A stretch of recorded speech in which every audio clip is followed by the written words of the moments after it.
¿Sabías que el VIH tiene cura? ¡Aguanta! Eso no es así. Y en Experiencias Podcast te lo contamos. Hablamos sin pudor, desgarrándote los mitos y rompiéndote las dudas.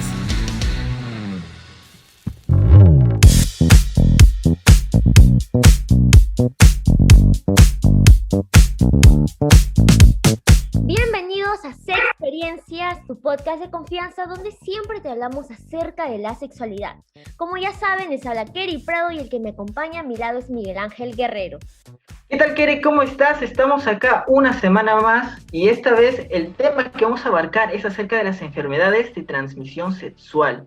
Y para ello con nosotros tenemos una invitada muy especial que va a profundizar acerca de este tema y resolver todas sus dudas. Así es, Miguel, estamos hablando de la obstetra y doctora del consultorio Calpa, Alexandra Cernas, que nos va a poder resolver muchas dudas de los oyentes en este caso. Hola chicos, ¿qué tal? Soy la doctora Alejandra Serna, médico especialista en ginecobstetricia y les agradezco bastante la invitación para poder aclarar todas sus dudas. Muy bien, entonces vamos con la primera pregunta. Así que, doctora, ¿usted nos puede explicar más o menos qué son las enfermedades de transmisión sexual y si es lo mismo ETS que una ITS? Sí, esta es una duda bastante frecuente, pero vamos a empezar por la primera parte. Las enfermedades de transmisión sexual son una serie de enfermedades que tienen la vía de transmisión en común, es la sexual, pero puede ser producida por bacterias, por virus, por parásitos, por hongos. En cambio, las infecciones de transmisión sexual es solamente ese término lo usamos más que todo en la comunidad médica, por ejemplo, como la Organización Mundial de la Salud, porque algunas infecciones se dan, pero la enfermedad no sucede. Entonces, por un tema más que todo de prevalencia, por números, esas personas infectadas igual pueden seguir contagiando a otras personas sin saberlo, porque probablemente no tengan ningún tipo de síntoma, porque no llegan a desarrollar la enfermedad. Como podemos escuchar, nos pudo explicar acerca de la diferencia, pero respecto a las enfermedades vemos que hay una gran variedad: clamidia, herpes, sida, pero siempre tenemos a las enfermedades más comunes. ¿Nos podrías comentar cuáles son, por favor? Sí, bueno, esto va a variar, claro, de país a país, pero mayormente en Latinoamérica las enfermedades de transmisión sexual más conocidas y, bueno, las más frecuentes son lo que es, en realidad, gonorrea, clamidia, sífilis, ahora el virus de papiloma humano y VIH. ¿Todas ellas comparten algún síntoma en común? En realidad va a depender porque son diferentes microorganismos que pueden causar enfermedades de transmisión sexual. Por ejemplo, gonorrea y clamidia son bacterias, el virus de papiloma humano y VIH son virus. Entonces los síntomas y el inicio de la enfermedad van a ser totalmente diferentes. Pero en el caso de la clamidia y la gonorrea, que en realidad son las más frecuentes, sí pueden desarrollar síntomas como flujo vaginal, verdoso, ardor vaginal, ardor genital. Y para las apariciones de lesiones a nivel de genitales está lo que es el virus, por ejemplo, de herpes o del papiloma humano, por ejemplo. Entonces, como que por microorganismos sí tienen características comunes, ¿no? Las bacterias sí van más que todo por el tipo de descarga uretral, flujo vaginal, ¿no? En cambio, en el otro lado, que son de las enfermedades virales, se ven más que todo lesiones a nivel de genitales, ¿no? A nivel de vulva, labios mayores, donde hubo prácticamente el contacto, ¿no? Entonces, sí tienen algunas características comunes, pero algún síntoma que englobe todas las enfermedades de transmisión sexual, bueno, no lo hay. Bueno, y al querer entender estas ETS, ITS, se pueden transmitir si es que hay algún tipo de penetración o no. Claro, esa también es una duda también bastante frecuente, sobre todo, más que todo, por la desinformación que existe en ciertas etapas de edad, sobre todo los adolescentes, que en realidad son el grupo de edad de mayor riesgo, piensan de que, bueno, si no hay penetración, entonces, o no hay embarazo también, eso es otro error, o no puede haber una transmisión de ningún tipo de enfermedad. Y no, se puede dar por sexo vía vaginal, anal o solamente de contacto. ya nos pudo comentar que también existe la enfermedad de transmisión sexual, ya sea anal, vaginal u oral. Pero, ¿cuáles son las complicaciones que presentan cuando la enfermedad pasa a mayor riesgo por el tiempo?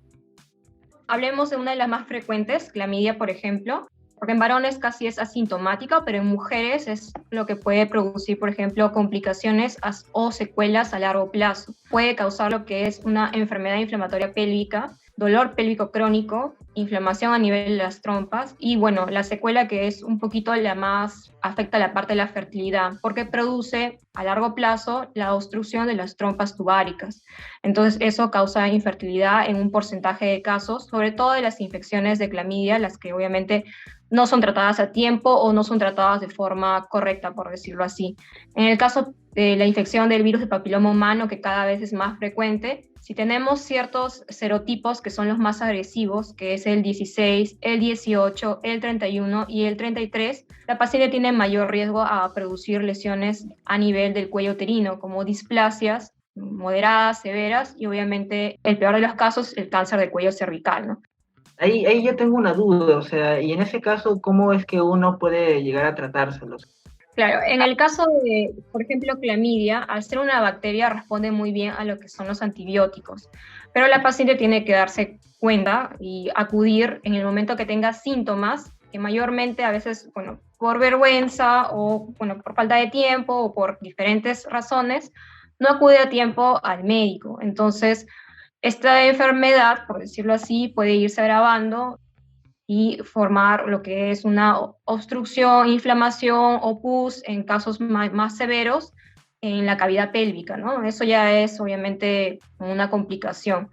En el caso sí de clamidia, responde, lo bueno es que todavía responde a los antibióticos, entonces sí es una enfermedad tratable y curable. Entonces, en el caso de las infecciones virales, como es el herpes o hepatitis B o lo que es el virus papiloma humano, no hay tratamiento porque todavía no se ha descubierto algún tipo de terapia para los virus. Lo que tenemos son los retrovirales que hacen que la infección sea no tan severa, por decirlo así, y se acorte un poco la duración de los días. Justamente nosotros hemos posteado en nuestras redes sociales, en este caso Instagram, que para que ellos nos puedan realizar sus propias dudas y nos han mandado diversos audios, en Miguel. Por el momento nos han mandado hasta 3 audios. Entonces vamos a escuchar el primero, que es la primera oyente que habla acerca de el papiloma humano. Hola doctora, bueno yo tengo esta pregunta que es ¿cómo evito infectarme con el virus del papiloma humano? Esta pregunta es bastante interesante porque en el caso de las enfermedades de transmisión sexual, la mayoría se pueden proteger con el preservativo. Tanto masculino como femenino, aunque no es tan conocido obviamente como el masculino, pero las dos opciones son muy buenas en el caso de prevenir transmisión de enfermedades de transmisión sexual. El problema con el virus de papiloma humano es de que la protección no es como en otras enfermedades de transmisión sexual. La protección es menor, hasta el 60-70% en protección. Pero yo creo que hasta ese porcentaje es bueno a tener 0% de protección, ¿no? Entonces, otra buena opción, pero eso ya es más que todo una estrategia pública, sería la vacunación, bueno, masiva prácticamente, hombres y mujeres, de la vacuna contra el VPH. Lamentablemente, por lo menos en el Perú, solamente es gratuita a nivel de lo que son niñas de 9 años o que se encuentran cursando 5º grado de primaria. Entonces, no se puede hacer una vacunación general porque en la vacuna, en forma particular, sí, obviamente, como son 2 a 3 dosis, sí es un poquito cara y obviamente no toda la población lo va a poder acceder, ¿no? Entonces, esas dos formas yo creo que serían unas 2 muy buenas maneras de prevenir lo que es el virus de papiloma humano, ¿no? Mi pregunta es de cómo nosotros podemos identificar si con la persona que estamos tiene el virus del papiloma humano. ¿Cuáles son los síntomas tanto en los hombres como en las mujeres? El virus de papiloma humano es un virus que tiene una infección un poco de larga duración y como les refería antes, va a depender bastante de las defensas de la paciente. Si es una paciente que, bueno, aparentemente es sana, no tiene conductas de riesgo, a lo que yo me refiero es que no tenga múltiples parejas sexuales o no usar, ¿no?, protección contra enfermedades de transmisión sexual. Entonces, sus mismas defensas pueden autolimitar la infección, pero sí más o menos se ha visto de que puede durar hasta unos 8 a 10 años. Luego, si este virus no es tan agresivo y hay buenas defensas, se puede eliminar por completo del organismo. Lamentablemente, no dan ningún tipo de síntoma, como un síntoma de alarma para pensar de que estamos infectados con este virus. Podemos vivir mucho tiempo con este virus sin saberlo, porque además incluso el Papa Nicolau no es un examen que detecte el virus de papiloma humano. Se tiene que hacer un test de detección de VPH. Y bueno, también de forma particular, esto sí es un poquito más caro que, por ejemplo, que el Papa Nicolau. Y obviamente no todas vamos a poder optar por ese test de detección. Entonces, solamente cuando da algún tipo de cambio, por ejemplo, a nivel del cuello uterino, en el caso de las mujeres, sí recién podemos hacer el diagnóstico de que hay una infección por VPH. En el hombre, si tiene esta infección con los serotipos 6 y 11, sí pueden aparecer lo que son las famosas verrugas, que son, ¿no?, esas lesiones como que en forma de arbolito, de coliflor, sobreelevadas, que pueden aparecer en donde fue el contacto, o sea, la infección, donde se dio el contacto por vía genital, puede ser en cualquier área de la vulva, los labios, la región anal. Se pueden presentar única, múltiples, va a depender de qué tan agresivo sea el virus y obviamente de las defensas, en este caso del varón.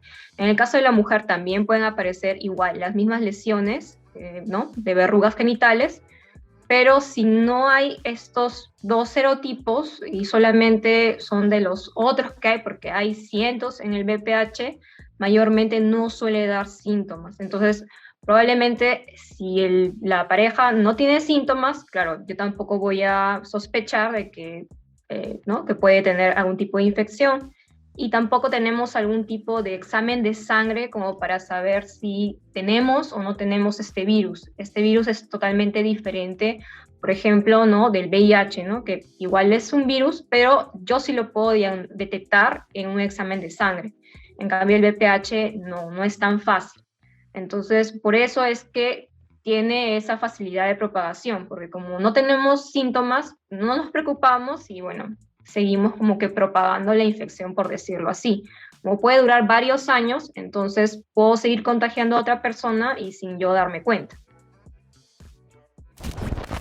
Hola ginecóloga, mi pregunta es, ¿cuál sería el tratamiento que se le recomienda a una mujer con ETS en su estado de gestación? Y si es que en su momento existieron casos en donde no se llegó a contagiar al bebé, o si es que esto podría ser casi imposible. Sí, claro, bueno, yo sí he tenido varios casos porque trabajo en la parte también obstétrica también, soy ginecóloga, pero también hacemos la parte obstétrica, hacemos controles prenatales, y esto sí, por suerte, yo creo que sí ha disminuido la prevalencia, por decirlo así, en enfermedades de transmisión sexual en el embarazo, porque sí se hace un despistaje en el primer trimestre, hacemos, bueno, de las que son más riesgosas para el bebé, que es VIH, sífilis y hepatitis B. Esas 3 enfermedades, si yo no las diagnostico a tiempo, como que en los 3 primeros meses del embarazo, que es donde mayormente, o lo que deberían realmente empezar su control prenatal, obviamente va a causar efectos adversos y colaterales, sobre todo al bebé. Entonces, yo lo que tengo que hacer es, en estas 3 enfermedades, si yo diagnostico lo que es VIH, la paciente pasa para lo que es el programa, donde los medicamentos son totalmente gratuitos, no hay ningún problema, y se les da por todo el embarazo, se termina de forma segura, idealmente siempre con cesárea, para que obviamente la tasa de infección al bebé sea mínima, ¿no?, o inexistente, por decirlo así. En el caso también de la hepatitis B, se le monitoriza durante todo el embarazo igualmente, pero sí se le coloca una inmunoglobulina antes de, y luego al bebé se le hace lo que es su vacuna y también recibe tratamiento posterior. En el caso de sífilis, sí es mucho más sencillo porque el tratamiento, al ser una bacteria, solamente con tratamiento antibiótico es más que suficiente. Y obviamente luego le haría un control para ver si la infección ha pasado, sigue latente o si hay peligro de que pueda haber un traspaso de mamá a bebé, que sería obviamente terrible porque sí produce secuelas en el bebé y obviamente son prácticamente irreversibles. Entonces, eso es lo ideal, eso sería lo ideal que pasará en todas las embarazadas. Lamentablemente, algunas no llegan durante los 3 primeros meses, sino obviamente llegan ya más avanzada la gestación. Entonces, ahí sí nos dificulta un poquito el tratamiento, ¿no? O el riesgo que pueda tener el bebé al nacer. Y hay otras que, bueno, llegan sin ningún tipo de control prenatal, que es lo más, claro, drástico para el bebé y que ahí, bueno, poco se puede hacer, ¿no? Para evitar la infección al bebé, que son mayormente, ya en menos cantidad sí, pero todavía por ahí se ve alguna paciente que llega sin ningún tipo de control y prácticamente solamente para que se dé su parto nada más, ¿no? Entonces, igual, solamente en esos casos lo que tenemos que hacer es, bueno, hacerle ya todo el control posterior y ya dependiendo de si hay algún tipo de infección, hacer el tratamiento. Pero mayormente es así, hacemos el despistaje en el primer control prenatal y si todo está negativo, bien, seguimos el embarazo normal. Y si sale alguna de estas infecciones positiva, bueno, iniciamos el tratamiento lo más pronto posible, que es lo mejor, porque su bebito en los 3 primeros meses del embarazo está en plena formación. Entonces necesita que todo esté bien para que el bebito obviamente nazca sano, ¿no? Te quería agradecer, de verdad, Alejandra, ya se nos está acabando el tiempo. Y muchas gracias por aceptar la invitación, por estar acá, conversar con nosotros. Ha sido bastante grato y bastante informativo todo lo que nos has dicho. Sí, claro, yo les agradezco bastante la invitación. Me gusta sobre todo la parte académica y sobre todo seguir informando, porque la información va a seguir cambiando, va a llegar nueva información y si puede llegar a mayor cantidad de personas para que puedan estar totalmente protegidos, la verdad es que yo estoy realmente encantada, ¿no? Muchas gracias por su participación y por resolver la duda de estos oyentes. Estoy muy segura que van a estar muy agradecidos de todos aquellos enigmas que muchos se los realizan y nos escriben por las redes sociales. Nos ha acompañado la ginecóloga Alejandra, así que en el siguiente podcast vamos a tener a otra especialista que también podemos hablar sobre otro tema adicional. No olviden seguirnos en nuestras plataformas de Spotify y Anchor como @experienciaspodcast. Así es, Keri, también no olviden de seguirnos en nuestras redes sociales como Instagram y TikTok, en donde nos encontrarán como @experienciaspodcast. Nos estamos viendo en una próxima emisión aquí. Listo para un segundo round. Esta vez sin obstáculos. A tus fantasías. Pues tendrás que aguantártelas, porque si deseas seguir explorando tu sexualidad, espéranos en nuestra próxima emisión de Experiencias Podcast.